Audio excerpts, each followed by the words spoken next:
नमस्कार मित्रांनो, माझं नाव हेमंत देसाई. आज मी आपल्याला घेऊन जाणार आहे कोल्हापूरमध्ये. कोल्हापूरमध्ये जाण्याचं कारण की तेथे माझे मोठे बंधू राहतात. सूर्यकांत गणेश प्रभू देसाई हे माझे मोठे बंधू आहेत. त्यांच्या मुलीचं लग्न आहे गारगोटी येथे. त्यानिमित्त आम्ही तिथे जाणार आहोत.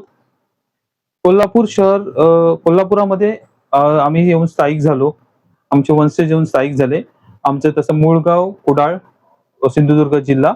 पण कामानिमित्त, रोजगार निमित्त आमचे वंशज जे आहेत ते येऊन तिकडे स्थायिक झाले आणि कोल्हापुराचेच झाले. कोल्हापूर म्हटलं तर माझ्या डोळ्यासमोर दोन चित्र उभे राहतात. पहिलं राजश्री शाहू महाराज आणि दुसरं महालक्ष्मीचं अंबेमाता मंदिर. राजश्री शाहू महाराजांचा जन्म 26 जुलै 1872 रोजी झाला. ते कोल्हापूर संस्थानचे राजे होते. त्यांनी खूप लोककल्याणकारी कामं केली होती.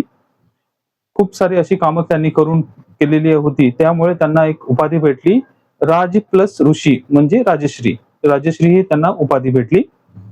दुसरं चित्र माझ्या डोळ्यासमोर उभं राहते ते अंबेमाता मंदिर, महालक्ष्मी मंदिर. महालक्ष्मी मंदिर हे 7व्या शतकातलं आहे. चालुक्य राजवटीतील राजा कर्णदेव यांनी ते बांधलेलं आहे. 7व्या शतकामधलं आहे ते.